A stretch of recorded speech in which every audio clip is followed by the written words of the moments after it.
Wakili ya ono kapwasa nande na mpigi mkolyamba. Fubele zaza, ya fubele zaza, ya fubele bunu bunu bunu bala. Fubele zaza, ya fubele zaza, ya fubele bunu bunu bunu bala. Ali du San Pedro, Sanyana baba nonga kongangala ya timnuga kawele baga. Yigra ibego, kono kola tun sudako, omponom kurugandi ningoroko, repase misa nimbutele, sanzuga mbane sanzaga, arkono kola kyo la bola, kafe pia trawede la kokode, sansokolo falla wordo la kera, datambange tiktok seyele, fubele zaza, ya fubele zaza, ya fubele bunum bunum bunum bala, fubele zaza, ya fubele zaza, ya fubele bunum bunum bunum bala. Ao base la soie, dernier moulin rouge, hablo mananja.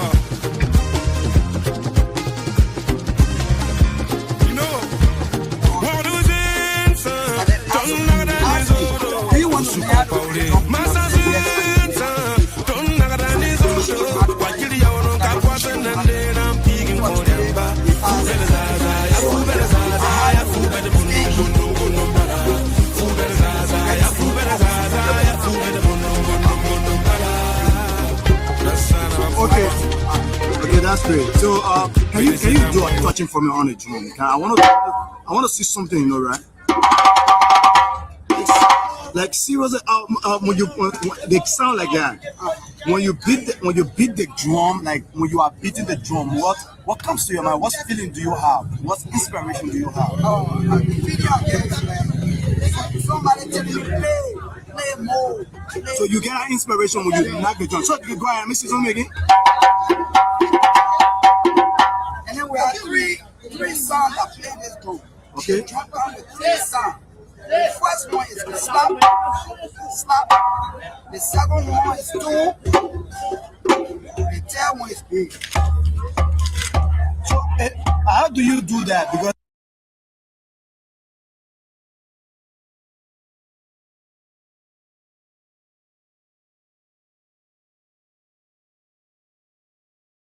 the first one.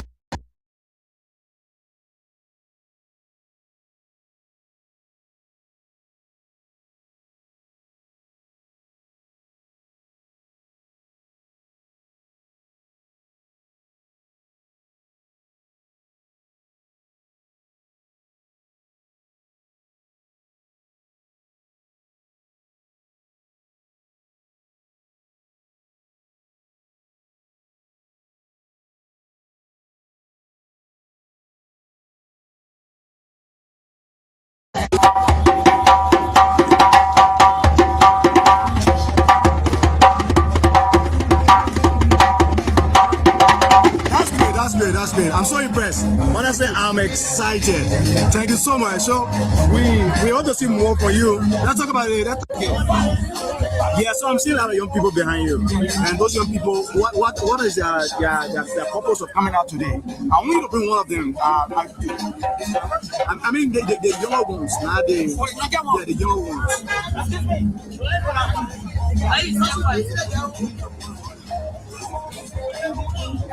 Okay. So can the drum just come here? Because I want to see something, yeah? So, what's your name, sweetie? Is it? My name is Lofty Lens. Lofty Lens. Okay, so this is your trainer, right? And you are live on our platform, and I like the costume, right? I love the costume. So, are you a dancer or you a singer? You can dance. Can we let me see something real?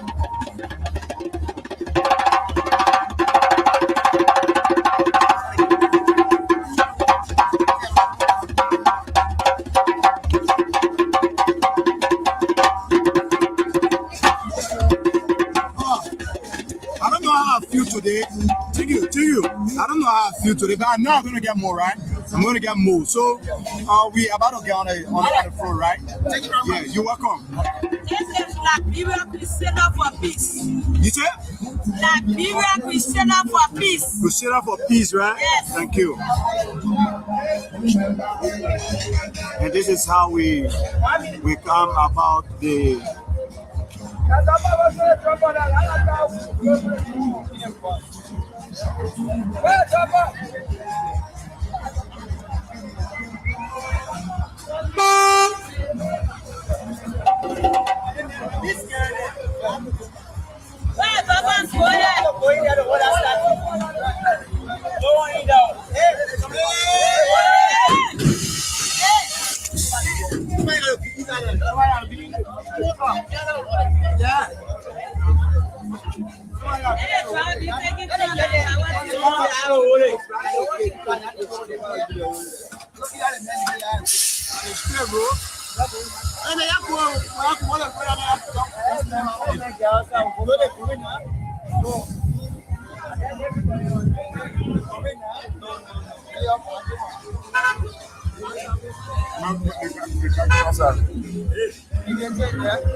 Les positions ardent la borda.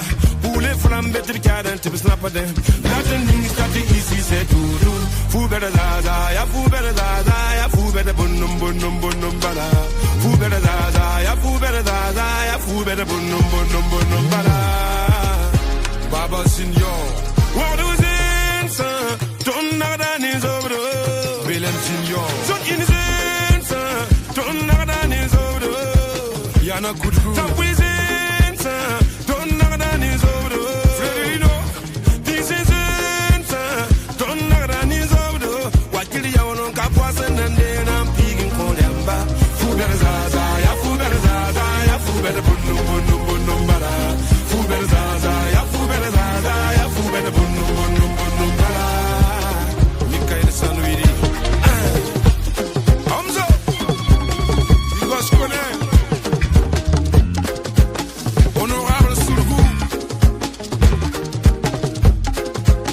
Nabastara. Jibi le père voyager. Mama Folane. Frank Kale with the Robo. Le Prince Congo. Ah, c'est la merveille.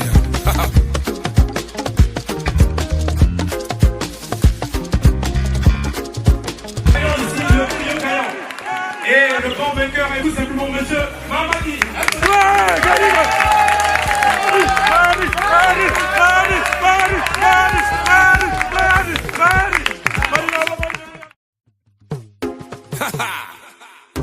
Lia Baba.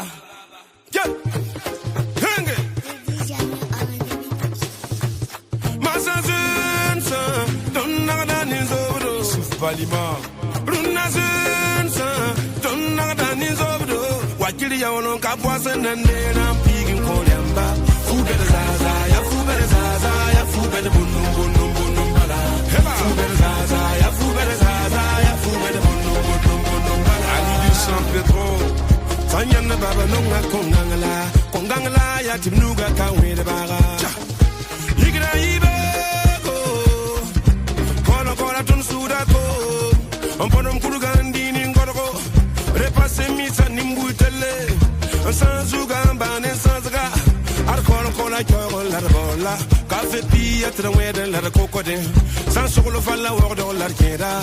Datambange tiktok sanyele. Fubere zaza ya fubere zaza ya fubere bunum bunum bunum bala. Fubere zaza ya fubere zaza ya fubere bunum bunum bunum bala. Au bas de la joie.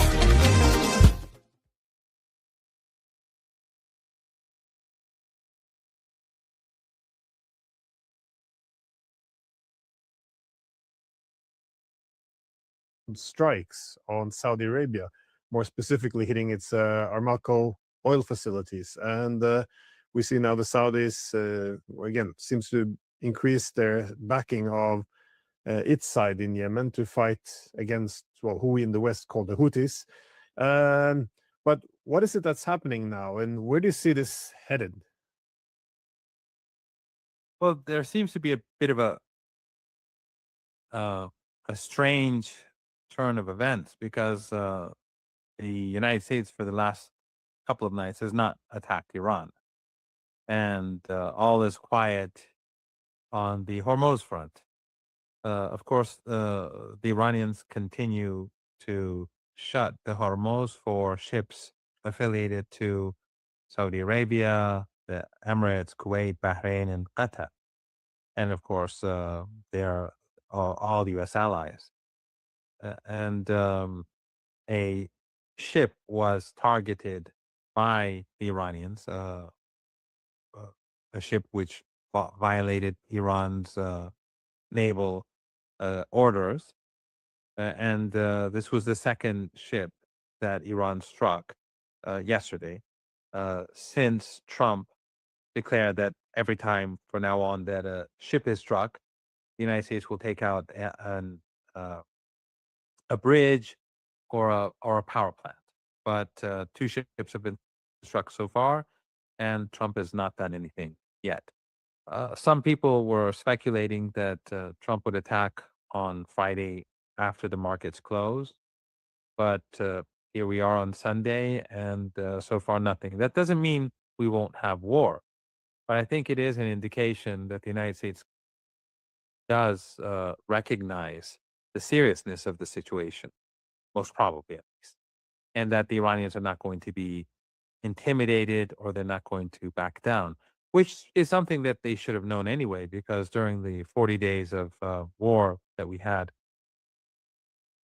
Trump said he's going to, back then, he's going to annihilate Iran. He's going to obliterate Iran. He's going to take it back to the Stone Age. He's going to wipe out a civilization, but it didn't change Iran's military posture or its policy with regards to the Strait of Hormuz and the region. So now, for whatever reason, I don't know obviously what goes on in Trump's head, but it's been 2 days of quiet. On the other hand, the Yemeni armed forces, Ansarullah, or as they're called in the West, the Houthis, which is not a correct term, but in any case, they did the smart thing. As the Strait of Hormuz is closed, when the Strait of Hormuz is closed, the Red Sea obviously becomes much more important because part of the oil that was exported through the Strait of Hormuz is now going through the Red Sea. It's more expensive for the Saudis to pump it there, uh, and but still they're able to export, by some estimates, 4 to 4.5 million barrels of oil a day. Sometimes a bit less than 4 million barrels, sometimes maybe a bit more than 4.5, but it seems like 4.5 million barrels a day have been exported. So that helps the United States and the West in managing the situation to a degree. And of course, it helps the Saudi regime survive because it can't export from the Persian Gulf. It can't export other goods from the Persian Gulf. It can't trade through the Persian Gulf. So it becomes extremely dependent on the Red Sea. So that makes this the opportune moment for Ansarullah to put pressure on the Saudis. Now, why would they want to put pressure on the Saudis? Because the Saudis have imposed a siege on Yemen for well over a decade. They imposed a genocidal war on Yemen with the support of the West, with the support of the region. They imposed starvation back then in 2015 and 16. The countries in the region, they all supported it. And even Qatar and Turkey, before the siege on Qatar, they were also a part of this. And then of course, after the siege, they tilted away. The West supported it, Australia. There were thousands of British advisors helping keep the Saudi Air Force flying and active to bomb cities. They bombed funerals. They bombed schools. They carried out a genocide. Hundreds of thousands of people died, many of starvation. And the U.S. blockaded the Red Sea. Even U.S. naval ships would block food from coming in. A senior U.S. official once said that he was on a ship, a military naval ship, and they stopped a boat that was smuggling in medicine to Yemen, and they went and dumped it all in the sea. That's what this coalition was doing to Yemen. Back then, so that siege continues even until today, to a lesser degree, but still very brutal and barbaric. But gradually, during that siege and that warfare, the Yemenis began to build their own drone and missile capabilities. Obviously, with the help of Iran, but Yemen has lots of smart people, lots of engineers, lots of educated people, universities. So they began to develop this capability. And then finally, the Yemenis were able to strike very hard at Saudi oil installations. And that caused the Saudis to accept a ceasefire. Now, the siege has not been lifted. And recently, the Saudis made a very foolish move. And that was that Iran broke the siege by air by sending a passenger plane to Yemen to pick up a delegation for the funeral of Ayatollah Khamenei. Of course, it was more than just for picking up people at the funeral. It was symbolic. They were breaking the siege. And the Saudi Air Force tried to approach the airport. Apparently, anti-aircraft defenses prevented it. The Iranians brought the delegation to Iran. When they were traveling back, the Saudis bombed the airport. Obviously, they wanted to prevent the siege from being broken, because if planes keep going, then obviously that's the first step in breaking the siege. But this, I think, was a major mistake, especially coming at a time when the Strait of Hormuz is closed. So, of course, Iran was outraged because the crew on that plane were just ordinary men and women. It was a passenger plane. And Yemen, of course, they were outraged. It was an act of war. So they struck back, and then the Saudis struck Al-Hodeidah.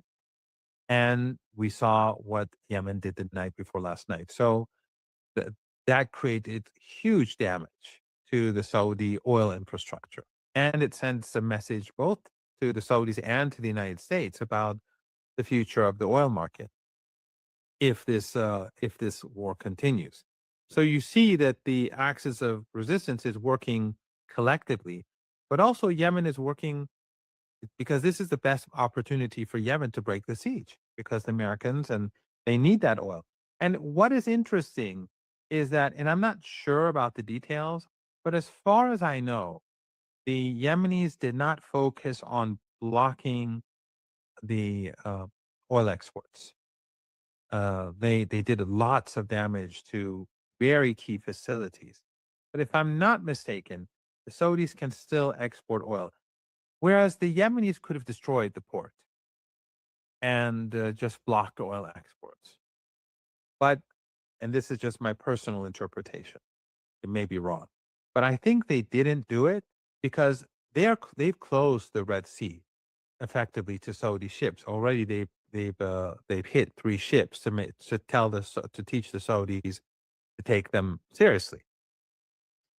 And I think basically the reason why they didn't destroy their ability to export oil and instead have just blocked the exports themselves is so that the Saudis would have an incentive to back down and to have their exports restart. In other words, if Yemen had just destroyed Saudi exports, that would have been, of course, a catastrophic blow to Mohammed bin Salman. But here, the Yemenis are basically, in my opinion, saying that, look, you stop this siege, you stop killing our kids, you stop starving our people, and you can export your oil. But look at what we can do to you. We look at what we've done to your other facilities, how we've devastated them. And they'll be, many months before they can work. And this, apparently, some of these facilities are among the most advanced in the world. So, like Iran, I mean, you can see that Yemen and Iran are behaving in the same manner. The Iranians, they can destroy Qatar's gas installations. And believe me, many Iranians want the Iranian government to do this. They just want the Iranian government to wipe it out because of, after all they've done to Iran or Saudi and so. But the Iranian government isn't doing that. They want to preserve the infrastructure in this region. They want the region to go back to normal, but without U.S. hegemony and U.S. Domination and constant U.S. threats. So when the United States threatens to destroy Iranian vital, critical structures, the Iranians say that we're going to destroy the critical infrastructure in these regimes that have facilitated this war. But they're not going to escalate themselves first.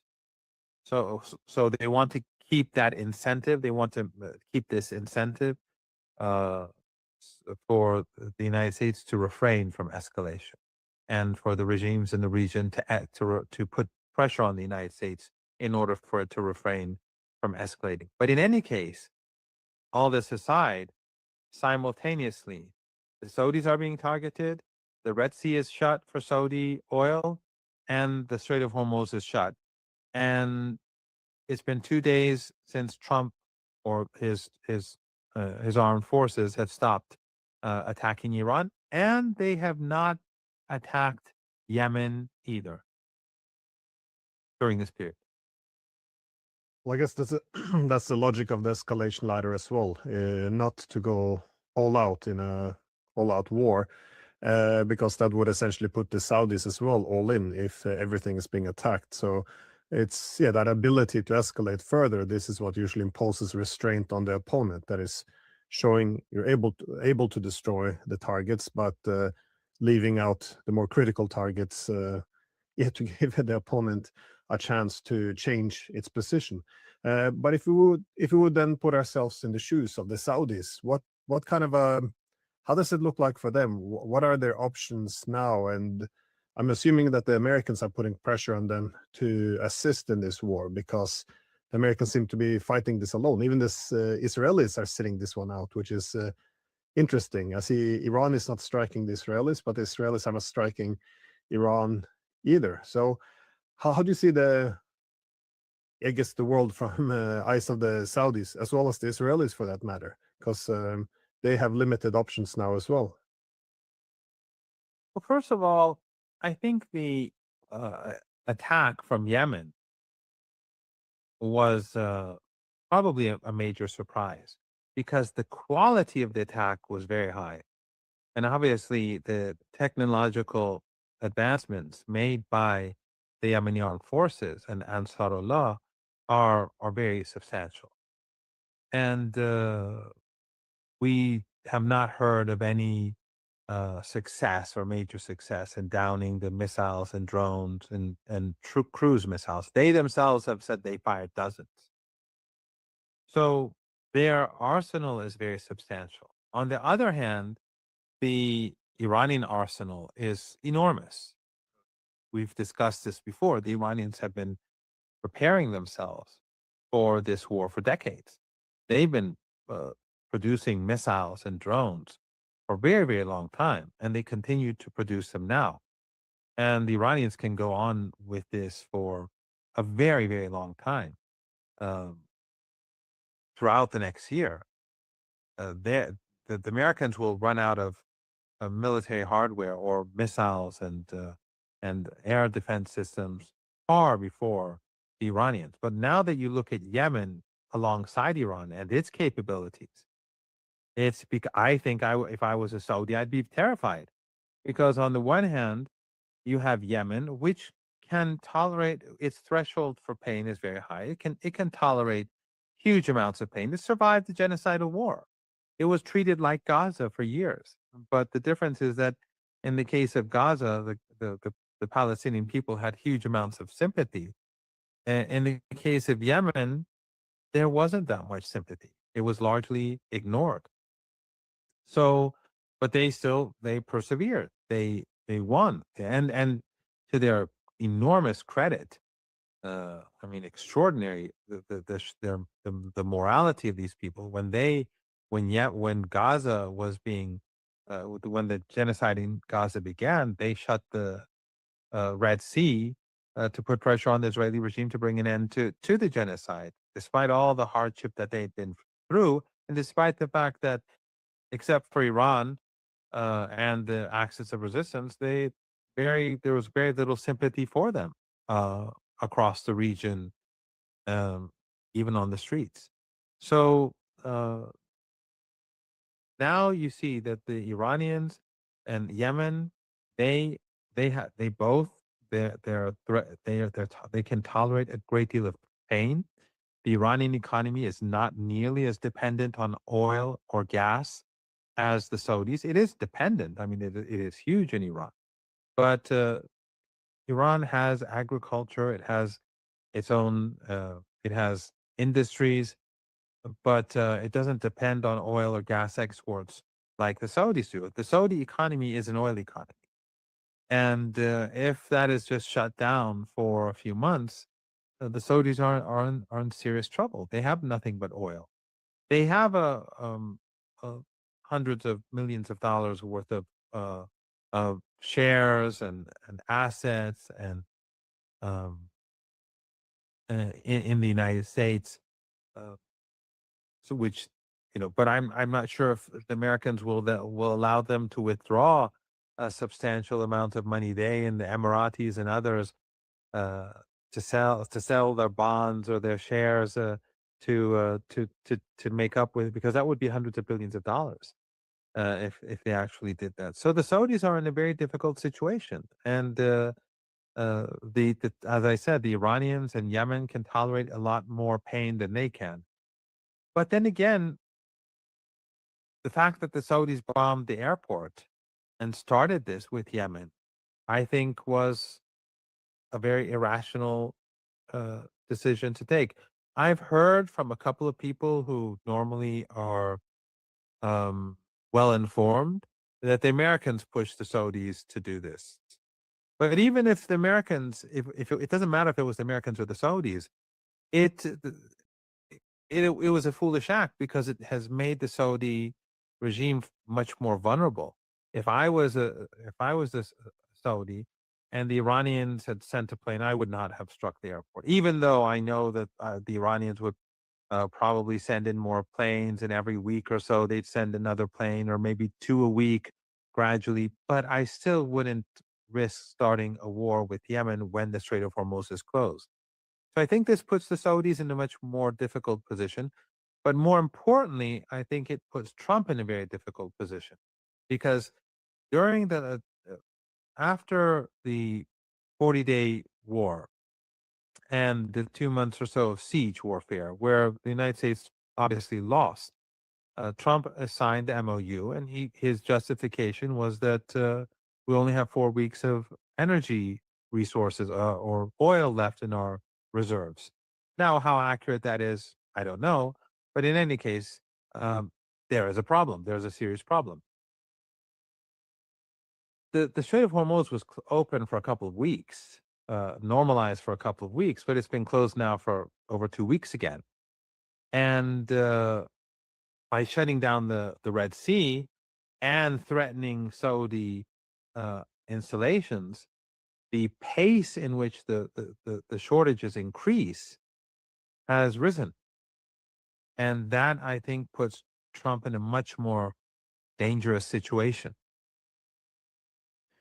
Yeah, I was going to say the problems they had, be it the oil shortage, the global economy going off a cliff, or what's becoming more of a divisive issue apparently within Trump's administration is the depletion of its military resources.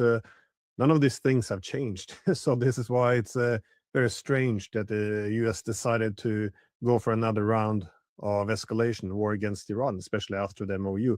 You did mention, though, that many were surprised by Yemen's advanced missiles and its ability to strike Saudi Arabia. Again, this is key to understand why the Saudi actions was a miscalculation.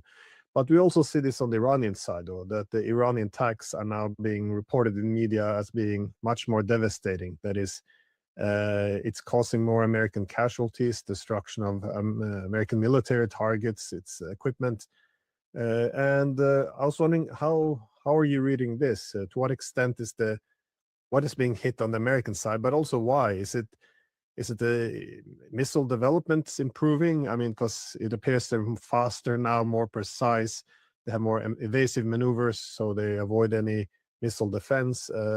Is it support from abroad, from the Chinese or the Russians, or are the Iranians simply less worried now about having high U.S. casualties? Because one could put forth the hypothesis that Iran didn't want to hit too many American troops, because if the casualties are too high, that would undermine the ability of diplomacy. But now I don't think anyone thinks diplomacy is a serious proposition. So again, I'm just throwing out thoughts here.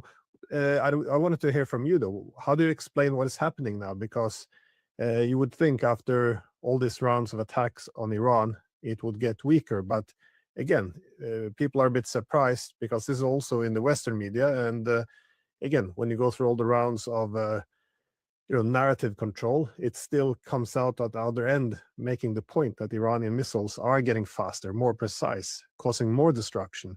So how do we make sense of this? Well, there are a couple of things. One is that, first of all, one thing that I've personally learned during the past, what is it now, 5 months or so of war, that the Iranians are actually much better at keeping secrets than I thought. The Iranians talk a lot, and if you speak to Iranian politicians, everyone has their own. Everyone is an authority. We always say that in Iran. Everyone is there. We have 90 million leaders and 90 million presidents and 90 million. Everyone, there is an authority. And often during the past, let's say, a few months, when I've spoken to people who I thought were highly informed, people who are advisors to high-ranking officials, and they'd say something to me about, let's say, what Iran's plans are, what Iran's capabilities are, it would turn out to be wrong. And I think that the military has actually been keeping secrets better than I thought, because these people who usually speak, I would have thought that they were informed, and because of their position that they should be informed, or I thought that they should be informed. They're actually not that well informed. And that, I think, shows that the Iranian armed forces have actually been able to keep secrets from military secrets from the public realm quite well. And I would imagine that that has probably been very effective in keeping information away from the Americans. Because if, after all, if I know something, I'll tell someone on the phone, and someone will tell someone else, or someone will listen in on the conversation. I mean, they have the technology that they have is it gives them that capability. But from what I've experienced over the past few months, I think that there were things that I did not expect to happen that happened. There were capabilities that I didn't know they had that they had, and I think, based on the incorrect information that some people who have status, that the Americans probably their information on Iran's capabilities were deeply flawed, and the same is true with Israel. And so one thing that I think surprised them is not just what you pointed out, the effectiveness of their missiles and drones, but also their sheer numbers. The Iranians, they can go on and on with these attacks for a very, very long time, and they're producing them. And they had secret factories underground alongside factories that were out in the open. So the Iranians were, I think, they were playing a game of deception for a very long time, putting some things on the ground for the Americans to see, or the Israeli regime to see, and then underground they were doing other things, or at least they were doing parallel. So the number of missiles and drones that were being produced were far higher than the numbers that the Americans had calculated, much higher, and their capability to continue producing them as well. So that's one thing. It's the sheer numbers, but also the quality and the capabilities. My understanding is that even during the war, the quality of their missiles has been improving. There and But still, they've been prioritizing using older missiles and older drones. Uh, Older drones, in particular, uh, are being used because they have endless amounts of these drones, and they just, since no one is able to down them, since they're not being brought down by any of these, by the United States or the others, they'll just continue using them until they run out, and then they'll move on to the more highly developed technologies. And as the Iran and one thing that I think that the Iranians have learned, and we've discussed this before, is that during the 12-day war, they saw uh, the flaws in their defense capabilities, and they adjusted. And so the Americans, during the 40 days of fighting, were unable to destroy any of Iran's missiles on the ground or the launchers. And then during well, it's 15 days now, I think, I'm not quite sure, but there are 2 days of quiet, but the rest, they haven't been able to destroy Iran's capability to launch missiles. I believe that the Iranians have also transported or uh, given that knowledge to Yemen. So obviously, the Yemeni armed forces, they too have been developing more underground bases, and they're more capable now of firing their missiles and drones without being detected. And the difference between the Iranians and Yemen and the Americans and the Israelis and the others is that these assets are all underground and their assets are on the ground. So the Iranians have been able to strike targets, destroy them, and of course, during the last couple of weeks with much greater accuracy than before. So for Iran, ever since True Promise won, and then it's just been evolution. They've been evolving and getting better at uh, at what they're doing. And also, the Iranians have a lot of intelligence on the ground. They have lots of people, and my understanding is that they have lots of sympathizers across the region. They're not necessarily all citizens, and they are, out of some could just be spies, paid spies. But in any case, Iran has lots of intelligence. They know which hotels the Americans are staying in. They know which buildings they're occupying in the Emirates, in Kuwait, in Qatar. And the Iranians warned just, I think, 2 days ago that they're going to start striking those buildings, those hotels where the Americans are staying. And then, of course, the Americans stopped. I'm not saying that they stopped because of this particular threat, but in any case, this was one of the last things that the Iranians had said they're going to do before the Americans halted the bombing. Now, the halt in the bombing could just be a short-term event. The Americans may actually carry out these heavy strikes on Iran, which have been discussed. But the problem is that the longer it's delayed, the greater the global energy crisis. And so things are going to get progressively worse for the Americans. Of course, the siege is going to have an effect on the Iranians too. But as I said on a previous discussion that we've had, the Iranians, when they signed the MOU, knowing that the Americans were going to violate it and undermine it, they quickly, as soon as the siege was lifted, and the Americans lifted the siege for themselves, basically, because they wanted to alleviate the energy crisis. The Iranians had tens of tankers full of oil. And so they quickly exported it to the Asian markets, and they brought in ships to bring in critical supplies for Iran. So the Iranians now can, they have a cushion. They have an ability, a better ability to show patience. Whereas I think the Americans are running short in energy.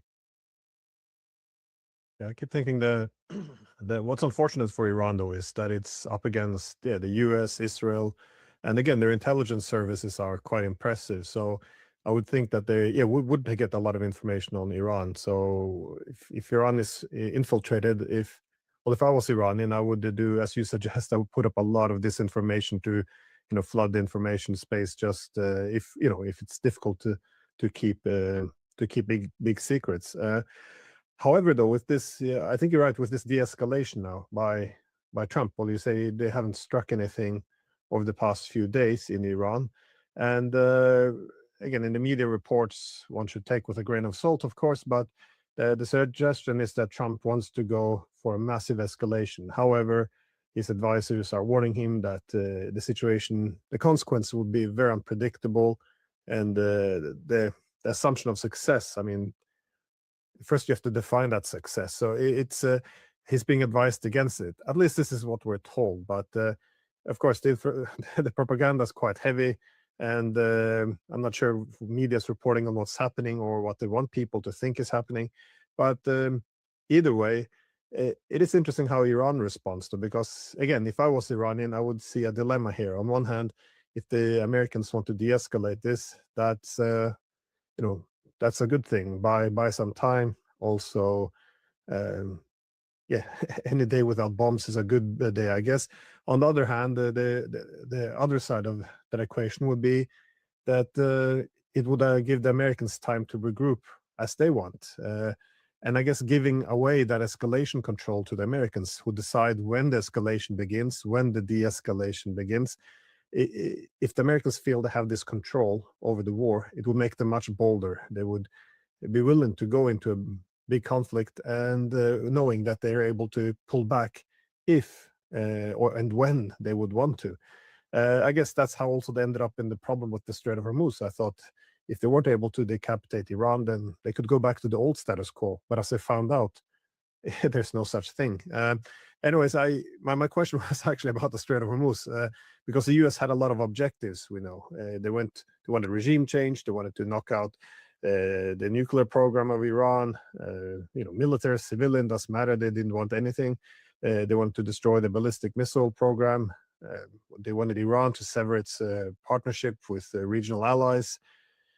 But now it appears that the main objective is to have the Strait of Hormuz opened again, that is not in Iranian control. Again, the old status quo. This is what they want. How do you see this shaping the conflict moving forward? Because on the Iranian side, I see some reports of the Iranians and Oman being in talks. I'm not sure exactly about what.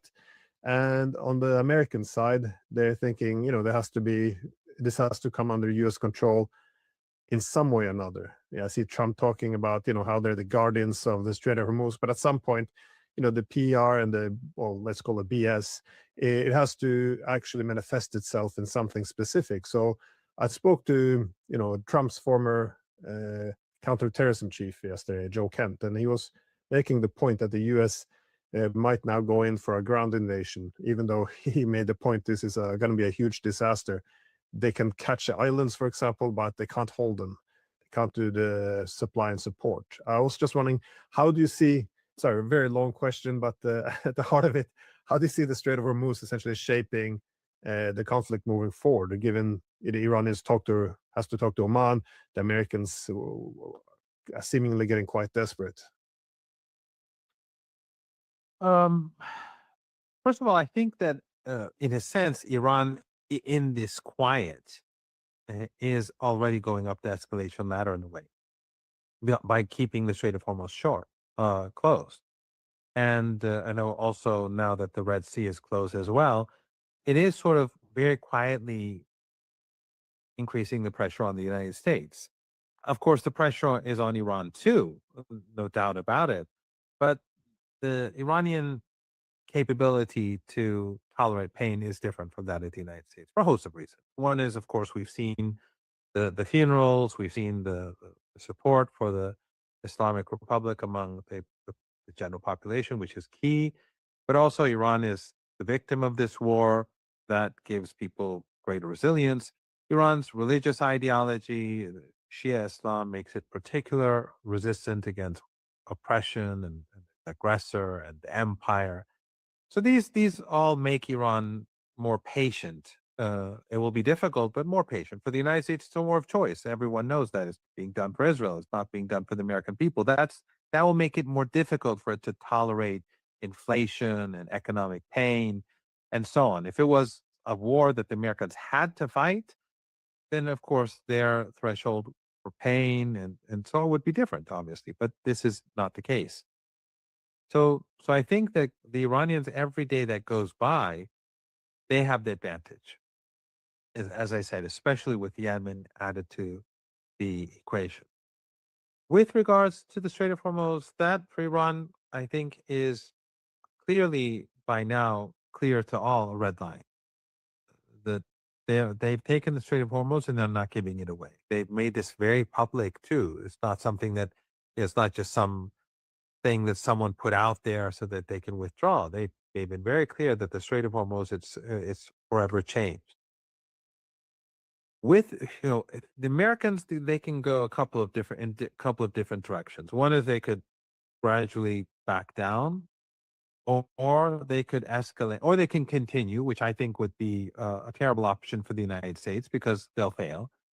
Or they can escalate to try to find a solution to force a different situation upon the Iranians where the Americans have the upper hand.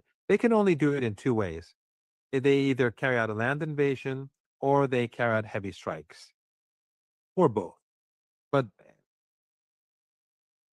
if they carry out heavy strikes on Iran, Iran will devastate the Arab regimes in the Persian Gulf. They will collapse, especially now. And until the end of September, it'll definitely bring about their immediate collapse. But even if the Americans carried out a heavy attacks 3-4 months from now, Iran, when it devastates those countries in response for their complicity, they would collapse anyway. But now it would be just the height of the heat is in August in the Arabian Peninsula and the humidity. So then the other is the land offensive that Joe Kent, I think you spoke with, said that. I didn't see the program, and I'll try to watch. But what would be the purpose? The purpose would be to take Iranian islands, let's say that where Iran exports oil, because one of the islands that they keep speaking of is Khark. But when there's a siege on the Strait of Hormuz or on Iranian ports, then Khark is not exporting any oil. So what is the purpose of occupying the island? All it does is that if they take this island and a couple of other islands and some of the mainland, let's say to open the Strait of Hormuz, it won't open the Strait of Hormuz because the Iranians keep the Strait of Hormuz from far away. I mean, they're striking U.S. bases in Jordan with precision, destroying their key assets. So this is not like the 20th century or the 18th century where you have to have soldiers standing on the shore and boats in the middle of the strait saying, okay, you can't go and you can go, but you can't go. The Iranians can take out all the ships. I mean, the ships are throughout the Persian Gulf. Many of them are far away from the strait. They're near, in the north of the Persian Gulf. And the Iranians have, half the shore. That's why it's called the Persian Gulf.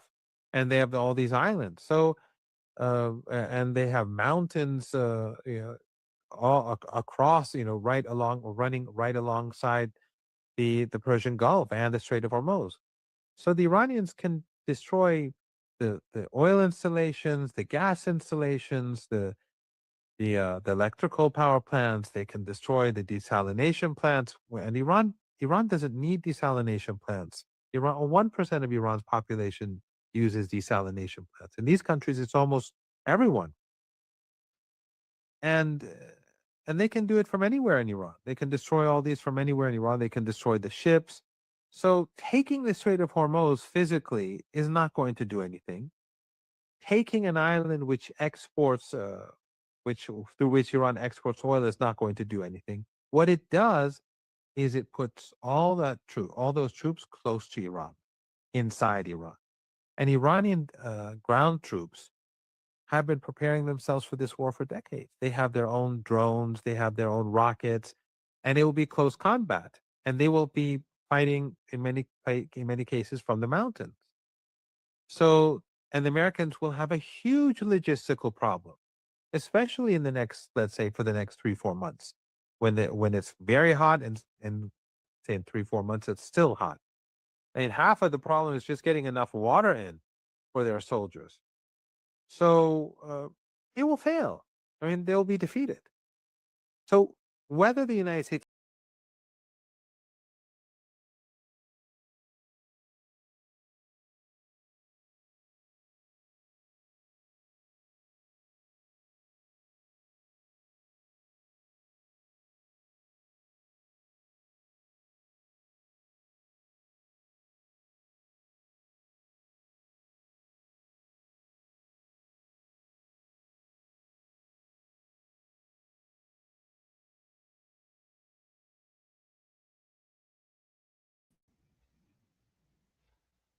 Sorry, guys. Today we have a lot of stuff going on today, and I hope we have.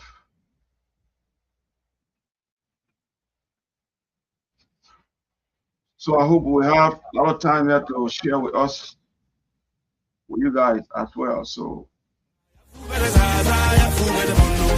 start now. Sanyana baba nonga kongangala ya timnuga kawele baga Ligra ibeko kola tun sudako Amponom kurugandini ngoroko Repase misa nimbutele Sanzuga mbane sanzga Arkola kyogo larbola Kafe pia trawede larkokode Sansokolo falla wordo larkeda Datambange tiktok sanyele Fubele zaza ya fubele zaza ya fubele bunum bala Fubele zaza ya fubele zaza ya fubele bunum bala Aoba c'est la soie And so the United States is going to have to go back to giving concessions. And then let's say they go back to something like the MOU. But after what's happened, I don't think the Iranians are going to accept the MOU. They're going to say, we want an MOU plus, and you're going to have to give concessions at the very start before we do anything because we don't believe you. Because what happened with MOU, the United States violated it from day one. They did not they did not force the Israelis to leave Lebanon or to stop the killing, or to stop the destruction. They did not return Iran's stolen assets. They continued to threaten Iranians in violation of the deal. They removed Iran's oil exports from the sanctions regime, but they reimposed those sanctions after like just a few days. Then, of course, they they created their own corridor in the Strait of Hormuz in violation of Article 5. I mean, no matter the Americans violated everything in the MOU. I mean, if you watch American media, and it just shows how bankrupt it is, it's all pretending as if Iran, the reason why this war reignited was because Iran struck a couple of ships, which of course is nonsense. Those ships were violating the MOU. The countries that owned the ships, the Saudis, the Emiratis, and the Kuwaitis, did it intentionally along with the Americans. And the Iranians were saying, no, you're not going to do that. We will not allow you to violate the MOU. So I think that ultimately, there will be some sort of agreement. I mean, all wars come to an end. Just like between Saudi Arabia and Yemen, this will come to an end. But I think the Iranians will, for example, demand that the siege on Yemen be lifted. I think Iran will make additional demands on Gaza and probably more demands on its own assets. So I think that by restarting this war, Trump has strengthened Iran's hand. War, of course, is devastating for everyone, but I'm speaking in relative terms. In relative terms, Iran is growing stronger, just as it did during the 40 Days War, just as it did during the siege, in relative terms. And that is continuing as we speak. And so ultimately, when the United States comes to its senses, it's going to have to give more than what it promised in the MOU, and the Iranians are going to make sure that it is forced to give more than what we saw in the MOU. That's my understanding, at least. Yeah. And one other thing, Glenn, that is that I think, and again, I'm not privy to behind the scenes information, but I think as time goes by, the coordination between Iran and Russia is growing. And effectively, you're now seeing the United States and the West making these two fronts one and the same. And you saw, for example, the ship that was in the Caspian Sea that Zelensky bragged about striking, which he said was taking Iranian weapons to Iran. The Iranians and the Russians are now cooperating increasingly in all aspects, and this is thanks to U.S. policy. And so, as Russia escalates, our region is escalating. Yemen is escalating. Tomorrow, maybe the Iraqi resistance that escalates. The Iraqi resistance is a very powerful force. It's not talked about much, but the Iranians have huge numbers of allies in Iraq that bear arms. They're far larger than Hezbollah, including Hezbollah reserves, which is a huge force in itself. So if Iraq gets engaged, and Yemen is engaged, and Iraq is engaged, and the Russians are engaged, and we know what's going on on the battlefield in Ukraine and the rising tensions, Trump has he has a lot of problems to deal with. Well, I get the impression that the Iranians, again, no one in Tehran is telling me anything either, but you can look at the interests and, put forth some hypotheses and see to what extent there's some evidence there. And, if you would expect the Iranians to...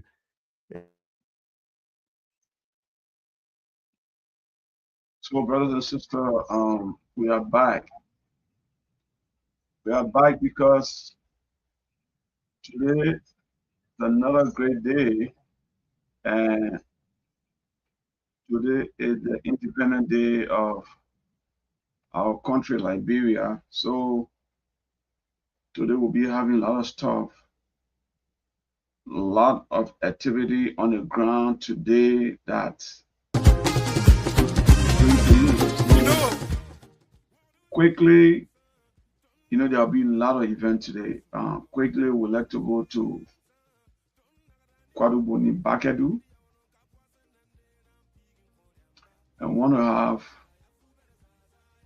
some celebration from that end. And we hope this is right. So let me see. Yeah, this is Kwaduboni right there. And we'd like to bring you live. Also not live, but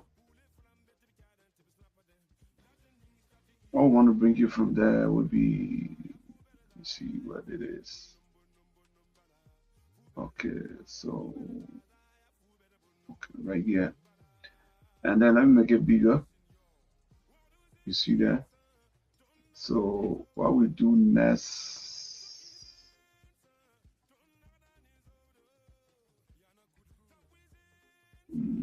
let me see if this is not mute. Is it mute?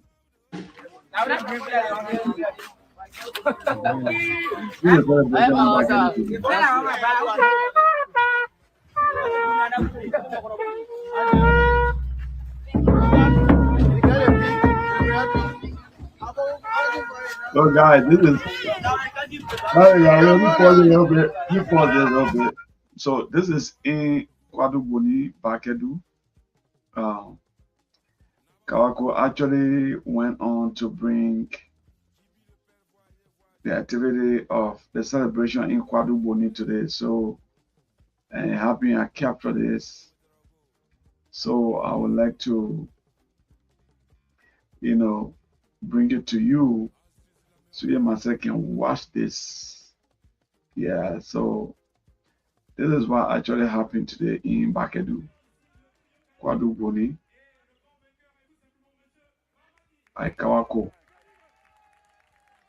Kwaduboni culture, the man behind the scenes, he brought the whole program today. So I would actually like to bring it so you myself can watch the activity. Don't I go by there? Oh, stop, you know what? So.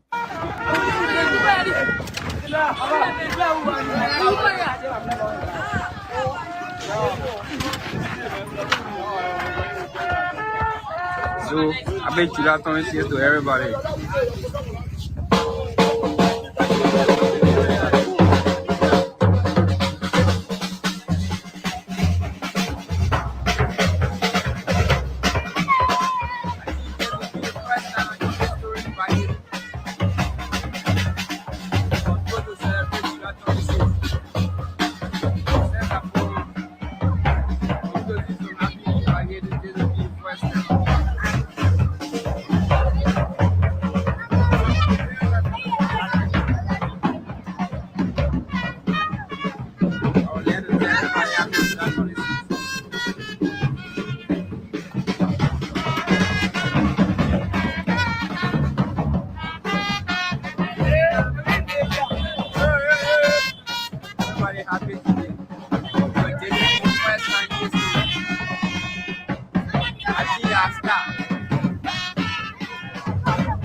So guys, that is in Bakedu. Bakedu Save Kwaduboni. That's the celebration you have right there.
So just to let you know, this is Kwadu Boni Makedu. I believe this should be the very first time for people to celebrate like this.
Like I was saying, let me repeat this. So, like I was saying, I said this. If I may be right, this might be the very first time for this kind of celebration to be happening in Kwaduboni when it comes to independence celebration. I believe this will be the very first of a kind. So, just to let you know that things are really changing very fast. You know, our people never used to celebrate independence like this, to be frank. Yeah, our people never used to celebrate independence like this. So, like now, seeing what is going on with this celebration, I believe things are changing very fast. Very fast. Things are changing. It might surprise you that you see things like this happening in Kwaduboni. Right? Look at this. Look at what is happening. People are celebrating like this in Kwaduboni. I believe first of this kind. You know? So we'll still take it back there.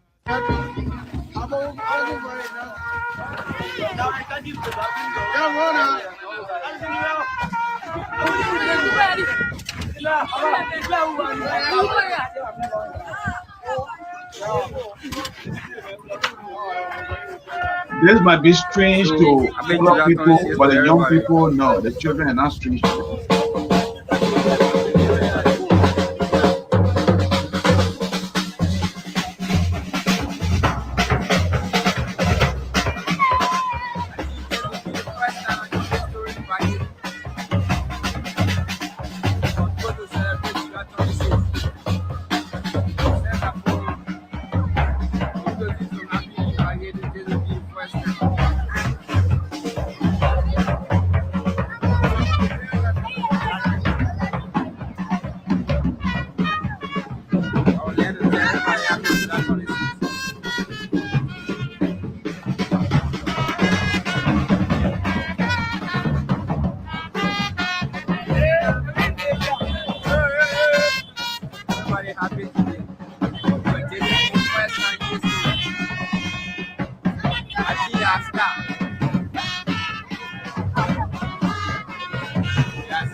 Just in case there be no bucket,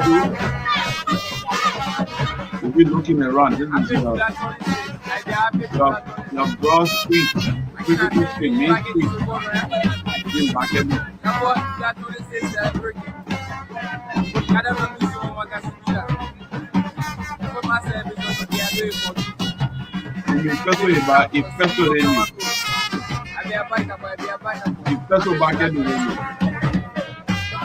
I packet the minimum blama, you know, or you man,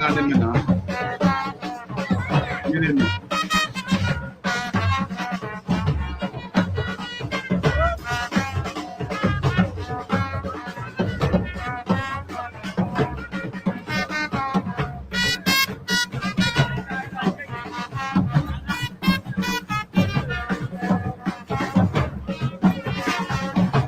So just to let you know, we are waiting for signal. We are waiting for signal from Juli and Buchanan as well. So we adding. Juli is already here from marketing. We are coming to Marketing live. So welcome, Uncle. I know the internet situation looks very bad. So we just want to have few words with you.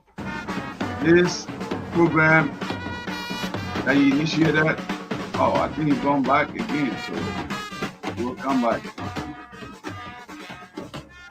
So we're trying to get a signal from him from Bakadu. I think there is new challenges over there that you have to go through before we can get. All right, so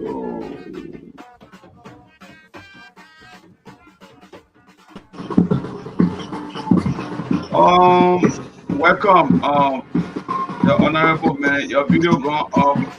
Yes, you are back here.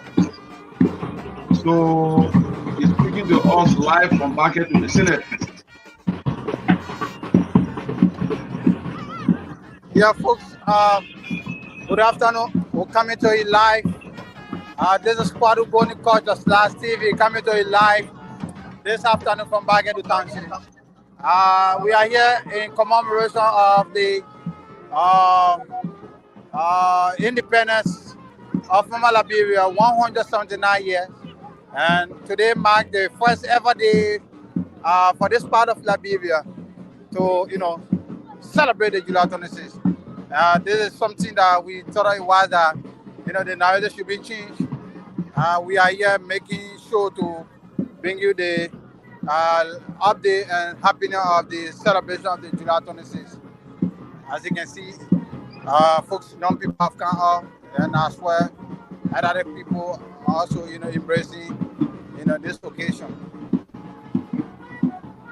Well, thank you very much. We can see, like everywhere, we can see people are celebrating. Like you said, this is the first of a kind. So, what if I may ask you, the honorable man, are you there? Come again? If I may ask you, how do you guys go about this program? Because this never happened before in Kwadu Boni, like you said, you're right. Especially in Bakadu City. So how did you guys come up with this idea, this program? What changed? Yeah, like I said, growing up as a Liberian, Madingo a Muslim of Kwadu Boni Lofa Camp to Liberia. We want to hear our parents talking about the July 26th as a day Liberia getting her independence. But when it comes to celebrating it, they have low interest, they have less interest of celebrating this day. As a child coming up, I thought to myself that are we not the Liberians? It's Kwadu Boni is not part of Liberia. It's Liberia is not part of Kwadu Boni. So I thought to myself that one day I would take an initiative, by celebrating the July 26th in Baghedu Township and a part of Kwadu Boni to show to the people that the July 26th is not belong to one person, it belongs to every Liberians. This is the reasons we are here this afternoon, July 26, 2026 in Baghedu Township, to celebrate this day, to show to the outside world that, the narrative had to be changed. There are a lot of narratives here that remain unchanged, which deserve to be changed. And we are on the way, changing the narrative little by little. So we were growing up, we never see such thing happening. So we decided to, bring on this initiative. This is the reason we are here this afternoon celebrating the July 26th. All right. Thank you very much, Uncle. But before we leave, we'll be going to Buchanan. But before we leave, I want to ask you. What I'm asking you is that how our old people feel, how the momentum, because I know young people don't know what is happening, especially the kids. But what about the older people that never saw these kinds of things happening before in Kwadugu, especially in Bakedu City? How you look at them, how they feel, how the welcoming momentum look like? Due to the loud crowd, I'm not getting well. So when I away from there, I'll call you. This is Honorable Janga Kane, the former president of the Kwadugu Mandingo Association in America. He is presently in Bakedu. We pass back to say hello to him as we commemorate the celebration of the 179 anniversary of Mama Liberia. Down, Honorable Janga, Alaji Janga Kane is in there. He is a former president. How can we get balls from him? How can we get a little bit statement from him? As a parade going on, when we far away from the John, our council, you can have 1 or 2 words from him, concerning this joyful day for us today, as community and as district, and as well as country of Liberia.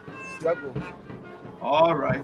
Thank you very much, Honorable. I appreciate it. And then we'll join you back later in a shot, okay? Thank you very much. Thank you very much. Thank you. So I will now have a word, with the president, the former president of the Kwadugu Mandingo Association in America, which is Kwama, Honorable Alhaji Janga Kane. He will tell us a bit about this joyful day, celebrating the July 26th for the first time ever in the history of Kwadugu Nation, local capital Liberia. And he being one of the stakeholders of our community, we'd like to say good afternoon, sir. Good afternoon, sir. You are live on Amina TV. Thank you. Yeah, so the CEO is there, Bamuya Tukle. Yeah. You want to have a word of a moment of word from you. Yeah. Concerning this, what is take on this initiative? Thank you, Mr.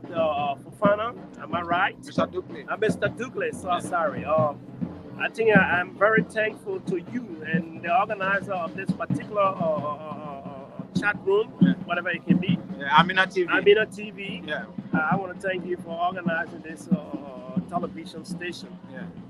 Today is a wonderful day in Liberia. Liberia, today is the what? The July 26th. Yeah, the 26th of what? What week? July. Okay. The Independence. Okay. I'm so grateful to be in Bakedu in doing this celebration, and Bakedu being my home where I was born. People having a celebration today. I don't even know how much grateful to be to Allah for this wonderful day. Okay. Yeah. Yeah. So thank you, bro, Janga. Thank you, bro, Janga. You have any question to ask our former president of the Kwadugu Mandingo Association in America, Kwame, Honorable Alhaji Janga Kane? Yeah, the honorable man, thank you very much. I want to just ask you a kind question. Hello, Mr. Vamu, are you there? Yeah, I'm here. You hearing me? Not hearing me? So, is Mr. Dukle there? Are you there, Mr. Dukle? Oh, so yeah, I'm here. I'm here. You hearing me?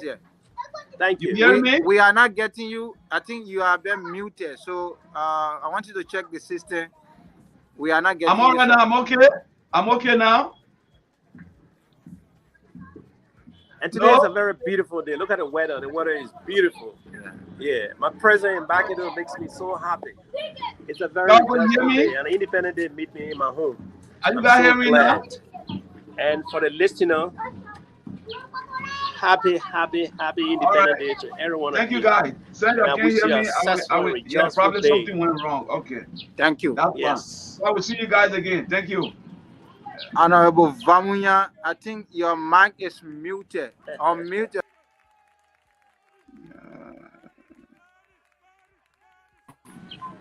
You hear me now?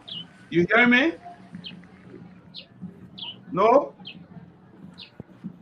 Can you hear us? Or can we Yes. can't hear you. Can you hear us? Hearing us, but we're not hearing him. Okay, thank you for You're hearing me now?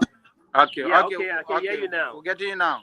Oh, okay. Sorry, bro. Janga, thank you very much. Welcome to Amina. Okay, so I wanted to ask you a kind question, not too harsh anyway, honorable man. You know, back then our people never saw this kind of thing before that happening in Kwaduboni right now, especially on the principal street of Bakedu. So yes. my concern here is that how our people feel, being that you could be part of the older generation and the younger one right now. So how you think our people feeling right now? You know, this modern day is bringing new civilization into terms of what never used to happen here before is personally happening in Bakedu now. You know, these things were not acceptable those days, but today it's acceptable to everyone. And I think it's a blessing for each one of us because social life is for everyone, whether you're a Christian, you're a Muslim. I don't think Allah will stop anybody from having some social activities. Here, the activity that is being hosted today for our Independent Day is a very welcome ceremony to everybody. And we are all grateful. All right. Thank you, Honorable. I hope our people understand our concern. I hope our people understand the concern and then we flow with that so that at least we can have our young people educated and let them know how things have been situated in Liberia. Thank you very much, Honorable, for having you here. Thank you very much. And additionally, I'm so thankful to the organizer of this program, and I hope that this program will continue yearly so that people can learn the importance of Independence Day for our country. Thank you, Honorable. I think the young man back there, if I may be right, he's the one that organized this for the very first time.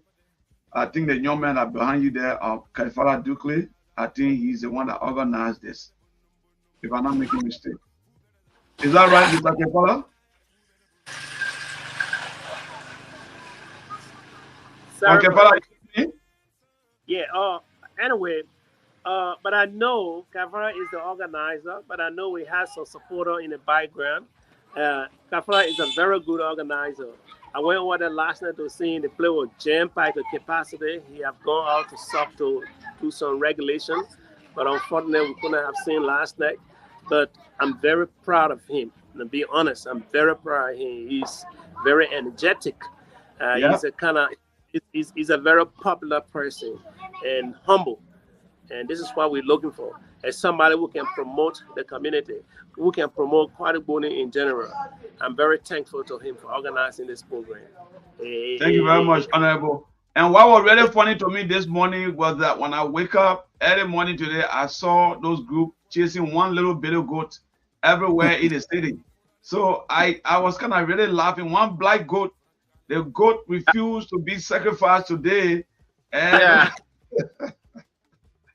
and the funny part about it, after they got captured the goat, while bringing the goat, he slapped the goat. I said, "Well, you're going to slaughter this guy. Why will you slap him?" But you know what is important here? These goats. You know, Mr. Dukley. Mr. Dukley. What is so interesting and important in this area is that these goats are raised from natural grass, no chemical. You know, when you taste them, you can really enjoy them. I missed the show, man. I really missed the show, man. And they're gonna better go check. I said, "What?" Yeah. But the funny part when the guy slapped the goat slapped the goat in the mouth. I said, "But wait, man." I said, "You can slaughter this guy today. They got day over today. Why will you slap me again, man? Give him all the benefit of the doubt, man." Yeah, it was funny, man. Yeah, but anyway, thank you, man, bro. Janga, man. I hope I'll be having the opportunity again to visit Liberia soon and come to my motherland, man. Bakedu. Yeah, I'll be so happy. And trust me, where I walked down the river yesterday afternoon, my man. The river is so beautiful. The community, I mean, it's so interesting. The solar panel all over the city, and the young generation, they are hardworking. You go in the sporting area, they every afternoon they go down, they feed it, take some exercise. And I mean, people are very humble here. Yeah, it is very much. Yeah, and that is why I keep telling Kwaduboni culture. I said, look, nothing in the US that we can do back home. It's so easy. But it's just a matter of cooperation. If other people are not cooperating, it will take time for us to do more, but we can still do something. I don't feel happy when I go back home at Monrovia. I went to go have my time. No, I want to go back home and go enjoy all the activities at back home and be free and be proud of what is happening there and all that. That is my goal. So I keep telling you, I say, but my home is not in Monrovia. My home is in Bakedu. So for everything I would do here, whether it's ride, whether it's exercise, anything I able to do in Monrovia, I will do it in Bakedu. So that is the dream here. So thank you for coming, brother. Man, I pray that you come soon. You can eat some groundhog, fresh groundhog. Oh yeah, I will. I come here and hunt. The cold water fish, catfish. Oh yeah, I'm coming. I'm coming and hunt. I will either buy my single barrel and bridge a style and go over there to hunt. Yeah. Yeah, Uncle Do. Yeah. Yeah, man. Yeah, single barrel. Thank you. So, Thank you very no problem. Kawago, you can go have your show now. Thank you very much. You got anything to say, brother? Well, thank you so much for giving me the opportunity to showcase the independence celebration for the first time in the history of Bakedu Township on the Amina TV in collaboration with the Kwaduboni Culture TV. Yeah, again, I'm grateful. I'm delighted. This is why we anticipate to see every time.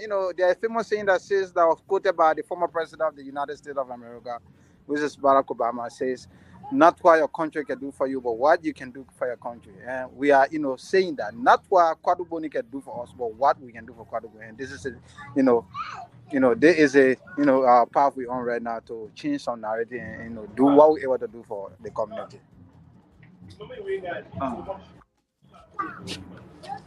Thank you very much. You're doing extremely great. Thank you very much. You're doing extremely great, and we'll keep appreciating what you're doing. And I hope this will be not the last, but to continue this process. Thank you very much. We'll keep following you. I'll keep following you. Anything, I'll go live to you and bring you on the show again as well. And I'll keep following the movement. Okay. Thank you so much. Thank you so much. All right, no problem. Thank you. Say hi to the young people back there, man. Inshallah. Thank you, sir. All right. See you.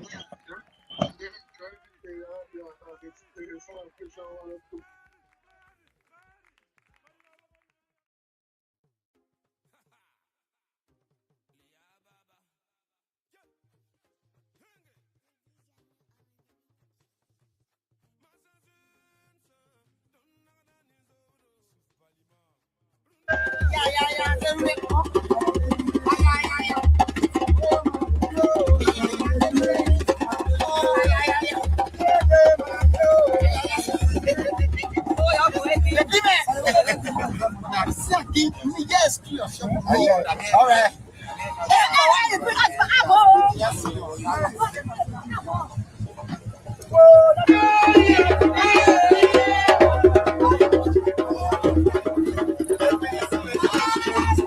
Ambassador Juli Endee.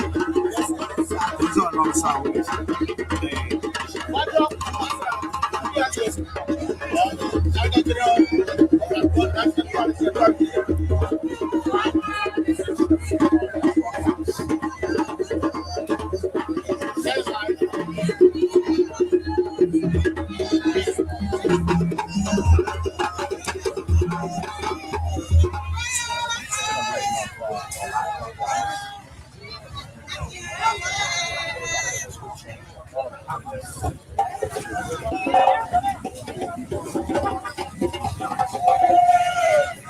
So the signings of declarations of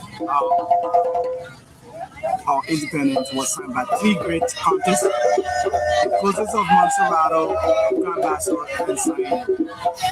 So looking on the signal, it was actually signed on the 36th line.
That's Liberia for you today. Today is the celebration of the Liberia Independence Day.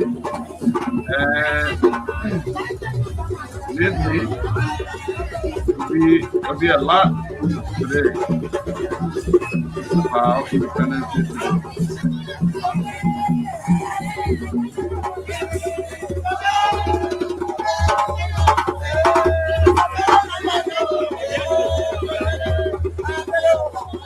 This is happening right now, and it is happening with excitement, joy, love, and peace.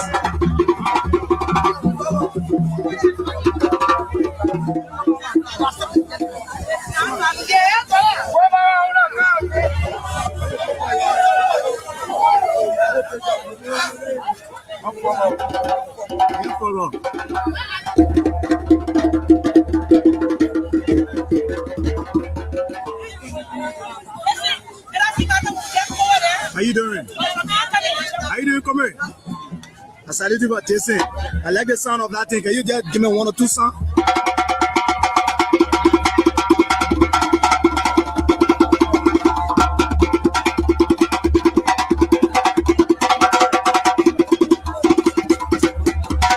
So what's the inspiration that you get from beating the drum?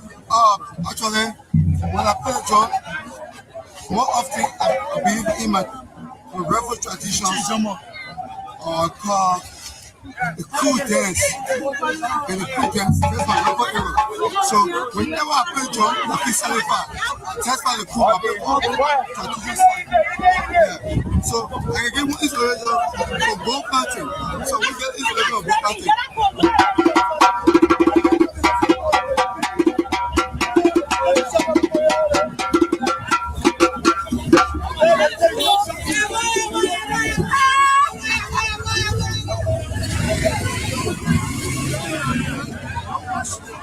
So I didn't ask for your name. What's your name? I'm Robert Nimesi. Robert Nimesi. Which country are you from? Thank you. Wow, that's good.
What could go on here?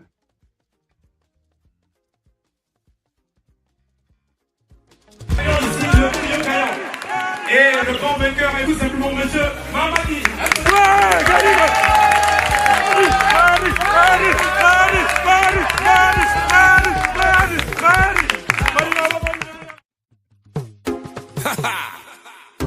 Lia Baba. Yeah. Henge. Masazun sa don nagadani zobdo. Suf balima. Brunazun sa don nagadani zobdo. Wakili ya wono kabwasa nande na pigin kolyamba. Fubere zaza ya fubere zaza ya fubere bunum bunum bunum bala. Fubere zaza ya fubere zaza ya fubere bunum bunum bunum bala. Ali du San Pedro. Sanyana baba nonga kongangala ya timnuga kawede baga. Igra ibeko kono kola ton sudako. Ompodom kurugandini ngoroko. Repasse misa nimbutele. Sanzuga mbane sanzaga. Arkono kola kyo la bola. Cafe pia trewede la kokode. Sansokolo falla wordo la keda. Datam bange titok sanyele. Fubere zaza ya fubere zaza ya fubere bunum bunum bunum bala. Fubere zaza ya fubere zaza ya fubere bunum bunum bunum bala. Ao base la joie. Damien Moulin Rouge. Hablo mananja. You know. What was in son? Don't know that is over. Usu compaule. Massa and then I'm peeking for them back. Fubere zaza, ya fubere zaza, ya fubere bunum bunum bunum bala. Fubere zaza, ya fubere zaza.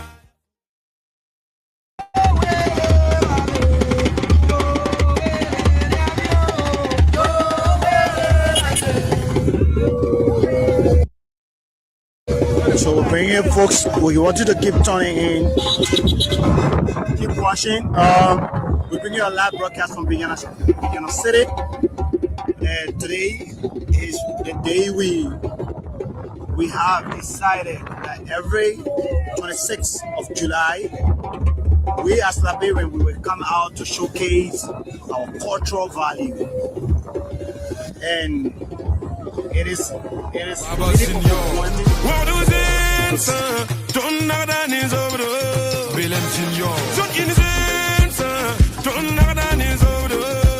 Yana good crew. Top wizards, don't know that is over.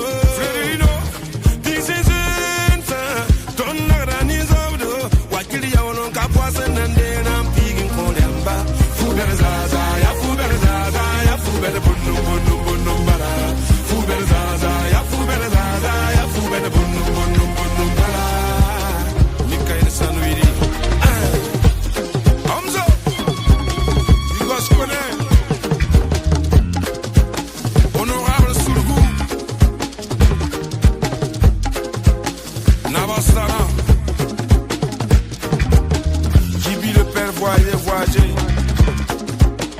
Mama Fulane,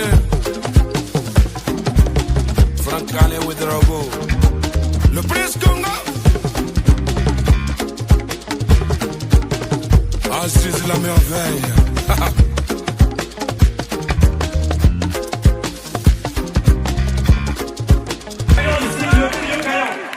Et le grand vainqueur est tout simplement monsieur Mamadi.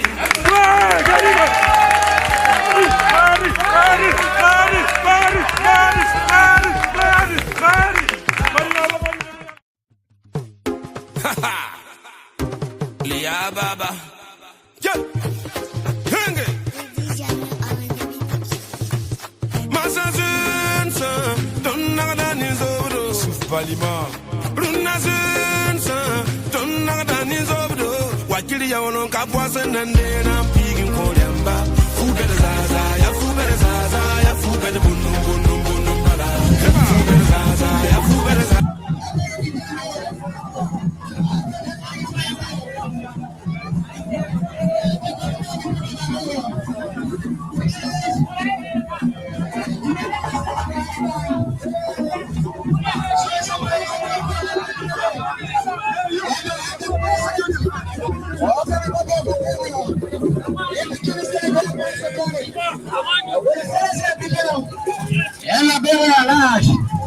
So ladies and gentlemen, wherever you are, raise the baton, and then we celebrate the Juli Julius. A celebration together, right? I pray for you to say great Pastor de Liberia. So it's a pleasure opportunity to have the president of the Republic of Liberia. If you can say great Pastor County, I should celebrate the Juli Julius. Liberia 179 years anniversary. It's a pleasure for your opportunity to have the president of the Republic of Liberia. If you can say great Pastor County. So distinguished ladies and gentlemen, wherever you are, it's about to go down. Give the very actors like Shirley Wama and the between the performance with the president of the Republic of Liberia. So we can move on, we can move on, we can move on. From the Ghana City. Let us go, let us go, let us go, let us go, let us go. The value of their let us move. The importance of the color of their flag. And to celebrate our culture people, let us move, please. That means everything to them. So distinguished ladies and gentlemen, the day, the game, they are it's an honor and pleasure, more opportunity to have a beautiful people in Liberia today. Alongside with the president of the Republic of Liberia, Excellency, President Joseph Yuma Panda Sr. is going to allow you to begin to celebrate Pastor County. I should celebrate Liberia.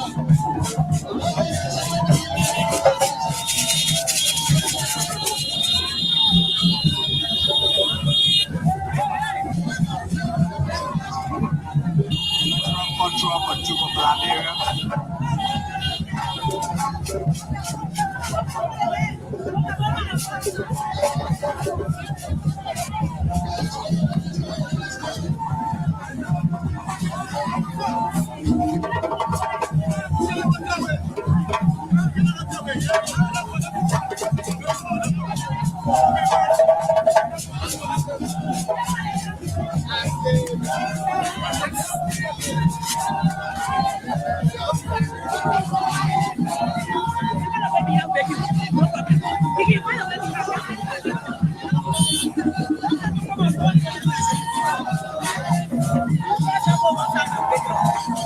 How you doing? Is it the hell, Fred?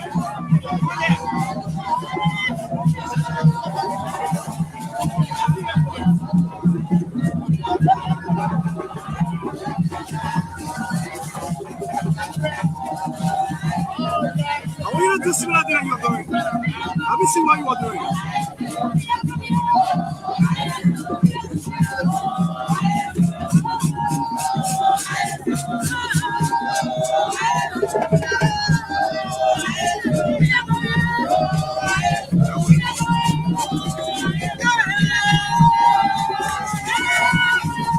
Go this way.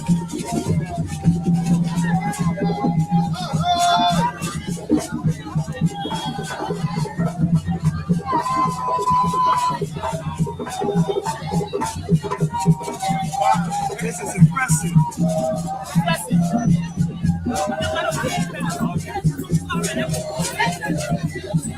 Wow, that's crazy. Oh my goodness. What is that?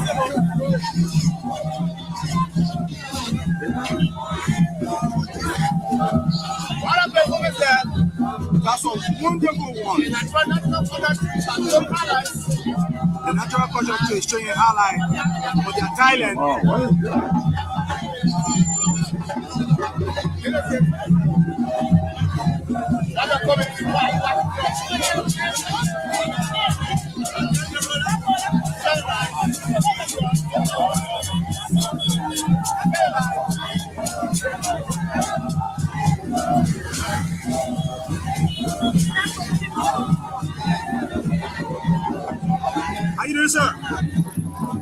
How you doing, sir? I'm seeing your time on you. How do you feel today? You cool, right? What's her name?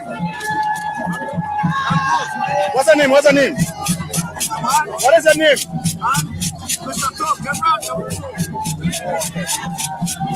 what's inspired? What's the inspiration for today? To celebrate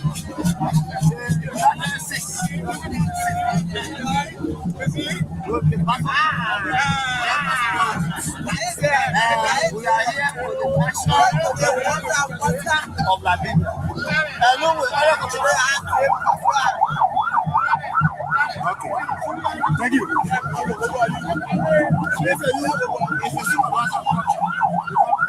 You are the supervisor of culture of the Republic of Liberia. Thank you so much. Come in. Come in. Come in. Come in. Come in. Come in. That was brilliant performance.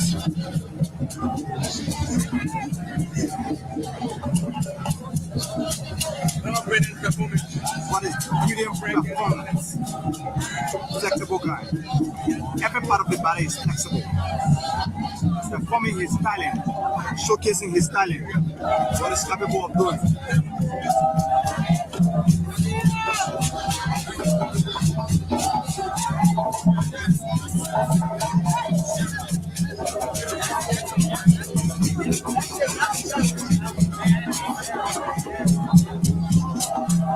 How you doing?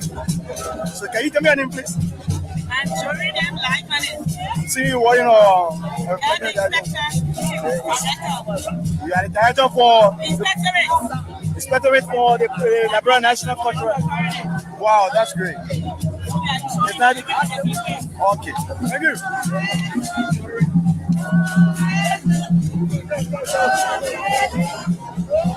This guy walking away now.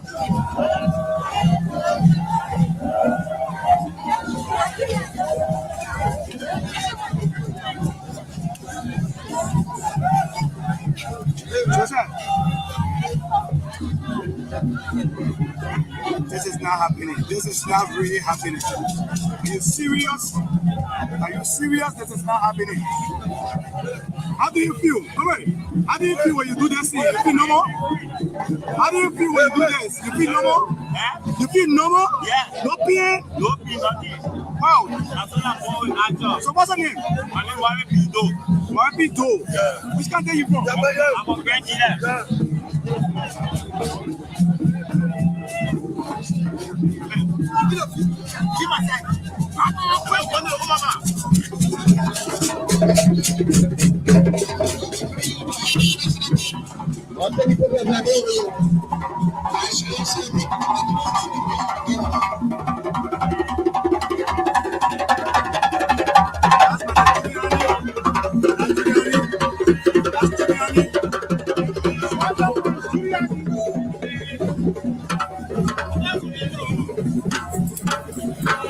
So beautiful culture, two people, right? So we have our airman, Ambassador Juli is performing. She's performing, actually. This is really, really impressive. as we all celebrate the president, they celebrate with massive people, the Liberian people. As we celebrate Liberia, 179 years.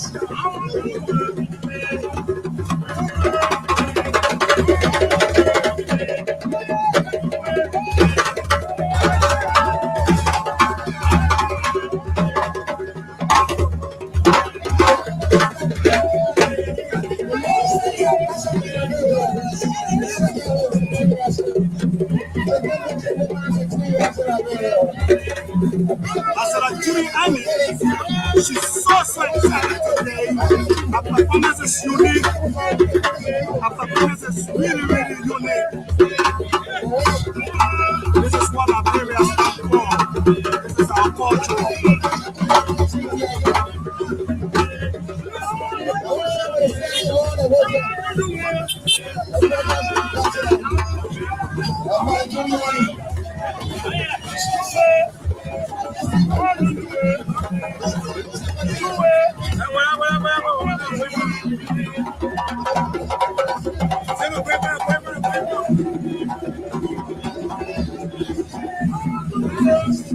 Where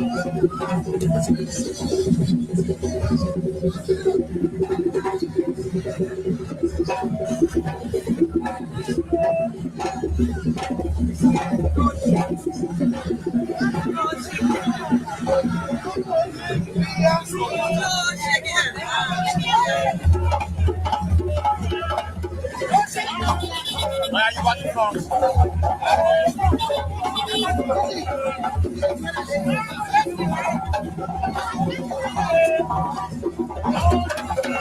This is Liberia. The colors is unique. The attire is unique. The dress code is unique. The step and the movement is unique.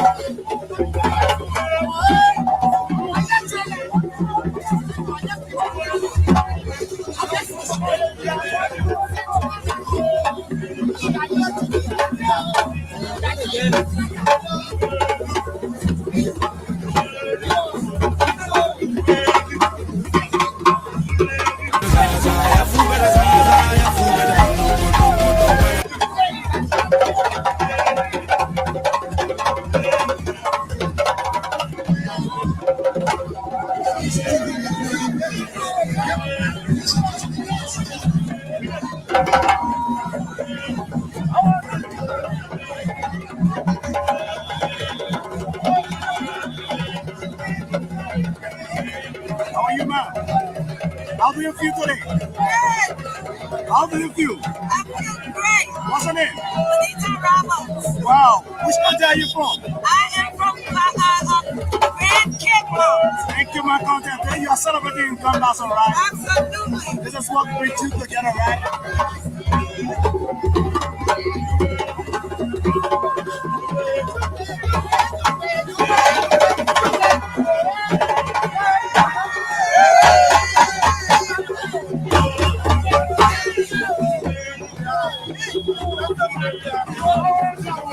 It is so impressive today. Excitement is too much. The excitement is too much. The excitement is too much. To be honest, Liberia, this is the only way we can come together. People from Gun Battle, people from Cape Town. A lot of the different countries, but they're celebrating Gun Battle County. The kind of city. It's called for unity, called for unity, called for peace.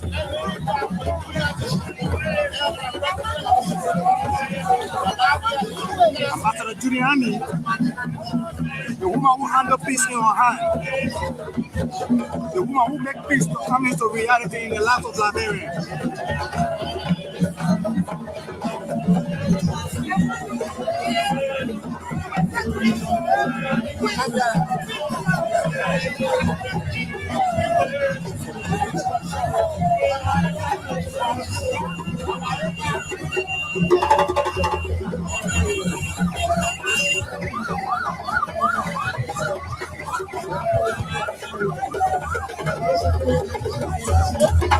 The woman with prestige, the woman that can be able to build the capacity of young people when it comes to building peace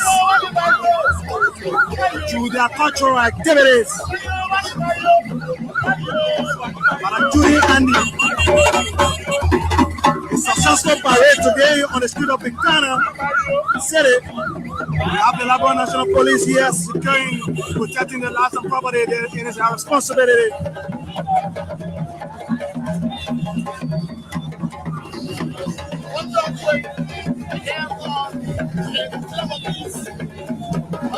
When Juli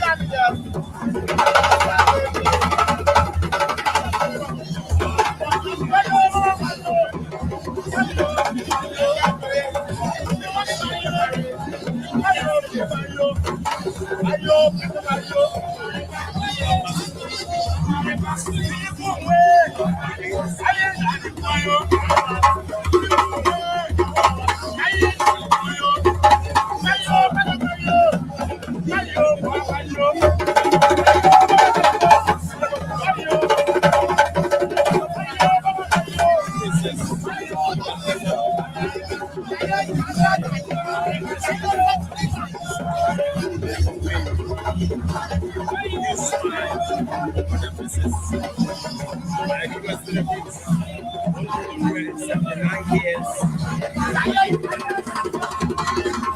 starting of the day of celebration. Today happens to be the 26th of July. That happens to be the independence of the Republic of Liberia.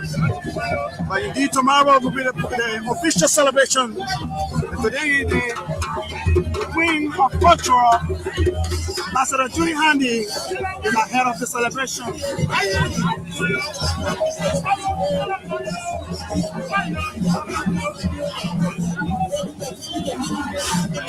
If you don't want to understand peace, if you want to understand peace, come to Ambassador Juli will teach you the meaning of peace.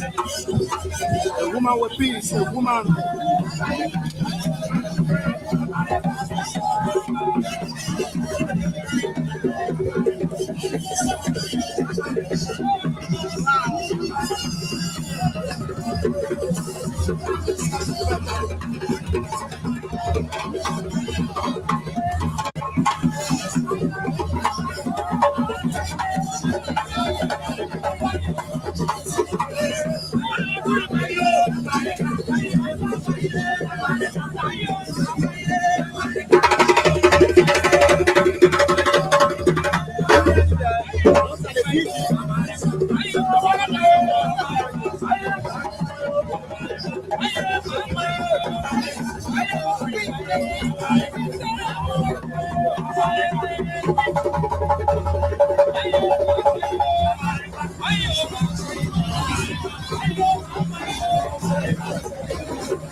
Are you seeing what I'm saying?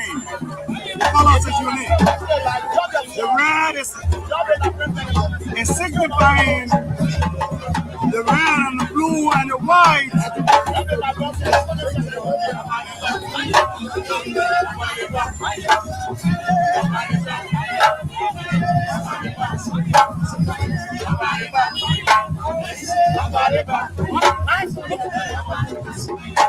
Happy independence to all Liberians out there.